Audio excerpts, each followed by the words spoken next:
कोई हट कर रहा है एक पैर पे खड़ा होकर, कोई दो वैसे खड़ा होकर के, कोई किसी प्रकार कोई कुछ नाम जाप कर रहा है, कोई किसी प्रकार की क्रिया करके अपना मोक्ष मानता है। ये सबसे आसान काम है मोक्ष का, लेकिन हमें मार्ग मिले, सही दिशा ठीक मिल जाए। और अब दिशा ठीक मिल गई, जिस भी महापुरुष को परमात्मा प्राप्ति हुई है उस परमात्मा ने ही आकर उसको यथार्थ ज्ञान दिया उनको। उनमें से कौन कौन है? आदरणीय धर्मदास साहिब जी, आदरणीय मुलुकदास साहिब जी, आदरणीय नानक देव साहिब जी, आदरणीय दादू दास साहिब जी, आदरणीय गरीबदास साहिब जी, गांव छुड़ानी, जिला झज्जर वाले, आदरणीय गीसा दास जी साहिब जी, गांव खेखड़ा, जिला मेरठ, उत्तर प्रदेश वाले। ये महापुरुष हैं जिनको भगवान स्वयं आकर मिले और उस स्थान पर ले गए जहां वो सुख इस जीव को हो सकता है। और वहां अन्य जो प्राणी हैं, पहले के भक्त हैं, वहां वो कितने सुखी हैं। वह कभी वृद्धावस्था नहीं होती, कभी मरते नहीं, किसी चीज का अभाव नहीं, ऐसा सुंदर शरीर है उनका, उसमें कोई रोग नहीं। तो वो परमात्मा ने अपने गवाह बनाकर वापस छोड़े। इनके अतिरिक्त और किसी को भगवान नहीं मिला, जिस कारण से उनका विधान, उनके सिद्धांत, उनके अनुभव की जो वाणी है वो इन संतों से नहीं मेल खाती। तो इससे सिद्ध है कि इनके अतिरिक्त अन्य किसी को भगवान नहीं मिला। नहीं तो निराकार बताते परमात्मा को, किसी से पूछ लो सब निराकार बताते। और जो साकार बताते हैं कि संसार साकार है, भगवान ही है, या मनुष्य जो उनके गुरु हैं अपने पति गुरु ही परमात्मा है, यही साकार है और वैसे निराकार है।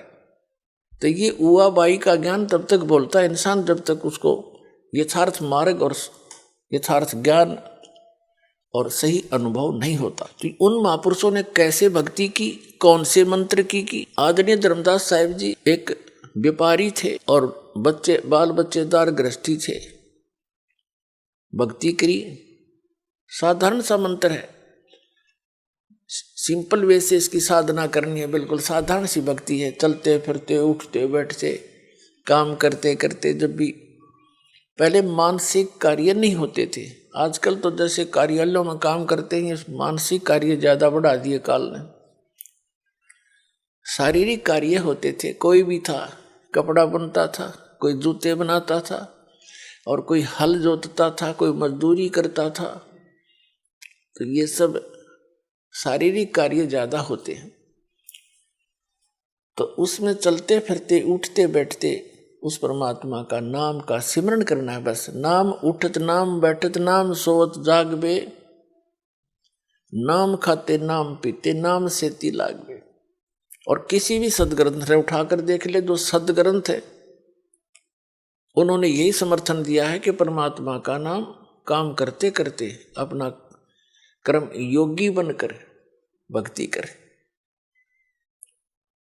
और काम छोड़कर बैठ गया तो तेरा निर्वाह कैसे होगा, गीता में यहां तक कहा है। तो अब वो मार्ग आपको मिल गया है, इसको स्वीकार करो और कल्याण करा लो, बहुत आसानी से बनेगी बात। अब क्या बताते हैं परमात्मा के साथी हमारे चले गए, हम भी चालन हार, कोई कागज में बाकी रह रही, तात लगी है वार। पतझड़ आवत देख कर बन रोवे मन माही, ये ऊंची टहनी पात थे अब पीले हो जाए। पात झड़नता ये कहे सुन भई तरवर राय, अब के बिछुड़े नहीं मिले ना जाने कहां गिरेंगे जाए। तरवर कहता पात से, सुनो पात एक बात, यहां की यह रीति है, एक आवत एक जात। परमेश्वर कबीर जी ने अपनी प्यारी आत्माओं को तत्व ज्ञान समझाने के लिए भिन्न भिन्न प्रकार के फार्मूले अप्लाई किए हैं कि ना जाने किसके कौन सी बात चुभ जा और जीवन बदल जाए उसका। अब जैसे कुएं में बाल्टी गिर जाती है, गांव में तकरीबन कुएं अब भी विद्यमान है, पहले सभी जगह कुएं ही हुआ करते थे, ये हैंड पंप वगैरह यंत्र नहीं थे। और पानी बहुत गहरे हुआ करते थे, 100 फुट नीचे जल प्राप्त होता था जमीन में। उसके निकालने के लिए एक पात्र बाल्टी होती थी और एक लंबा रस्सा बांध कर उस कुएं में डालते थे, फिर उसको खींचते थे, 2-3 लग के 100 फुट तो खींच के ले जाना पड़ता था, तब जल प्राप्त होता था। और कभी वो बाल्टी टूट कर, रस्सी टूट कर बाल्टी कुएं में गिर जाती थी।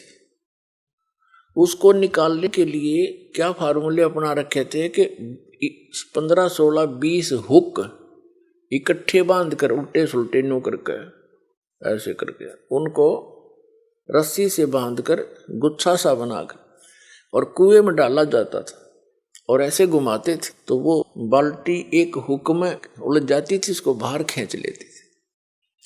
वैसे तो एक हुक भी पर्याप्त था उसको निकालने के लिए, लेकिन ज़्यादा इसलिए डाले जाते हैं कि एक तो इधर उधर घूम जावे, ना लगे उसके कितने फटना हुआ, उड़ जाए नहीं। और 20-22 ऐसे डाल दिए, कोई से मत उड़ जाएगी वह तो पुण्यात्माओं उलझिर वो बाहर आई। तो यहाँ हम काल के कुएं में पड़े हैं।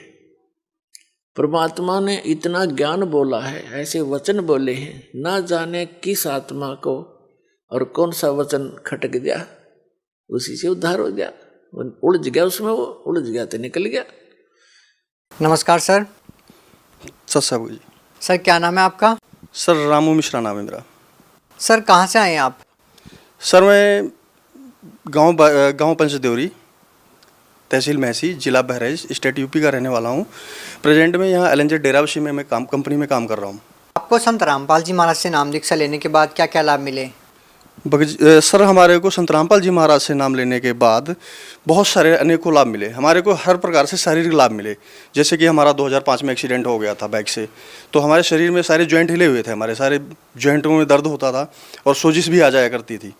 तो ये 2012 तक हम ईएसआई हॉस्पिटल से अपना ट्रीटमेंट कराते रहे। जैसे यहाँ पे आए कंपनी में लगे, लंजर कंपनी में अपनी, तो यहाँ से भी अपना इलाज करवाते रहे, डॉक्टरों से भी दवाई से, मेडिकल से भी दवाई पकड़ते रहे। पीछे जो इलाज हुआ तो हुआ, उसके बाद हमारे को कोई राहत नहीं मिल रही थी। कहने का मतलब कि हम साधना जो कर रहे थे वो कर ही रहे थे और उससे हमारे को कोई जो शारीरिक प्रॉब्लम थी वो नहीं ठीक हो रही थी। संत रामपाल जी महाराज से जुड़ने के बाद 2012 में 7 जून 2012 में फिर हमारे को ऑटोमेटिक ये सारे सिस्टम और सारे लाभ अपने आप हो गए।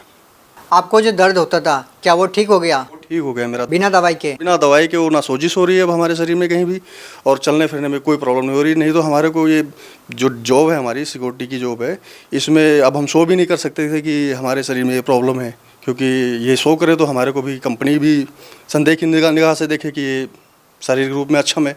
लेकिन परमात्मा की दया से आज की डेट में बिल्कुल टनाटन है, रेस जितनी मर्जी लगवा लो मेरे से। सर और क्या क्या लाभ मिले आपको? सर संत रामपाल जी महाराज की शरण में आने के बाद हमारे को 20वें दिन से ही लाभ स्टार्ट हो गया था। यानी कि 20 दिन भक्ति की, इसके बाद में हमारे को लाभ स्टार्ट हो गया।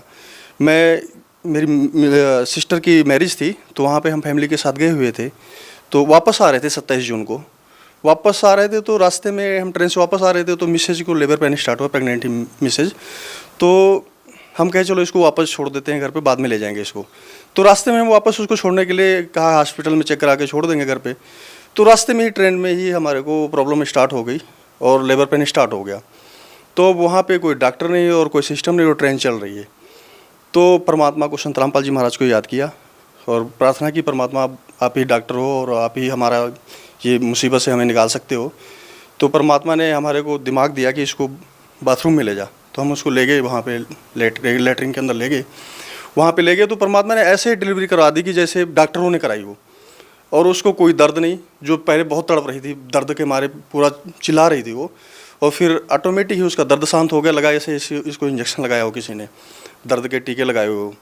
फिर उसको हम वहाँ से फिर ट्रेन रुकी, अपने स्टेशन पे पहुँचे और लेके गए। जब हॉस्पिटल के सामने पहुँचे तो वहाँ पे दर्द स्टार्ट हुआ उसको, फिर ले जाके वहाँ पे हमने इलाज करवाया और ये लाभ हुआ। सबसे बड़ा लाभ ये हुआ परमात्मा का कि हमारे को वहाँ पे ट्रेन में, चलती ट्रेन में हमारा बचाव किया, नहीं तो वहाँ पे उसकी डेथ हो जानी थी, जो डॉक्टरों के अभाव में ऐसा हो जाता है। जी धन्यवाद। सच।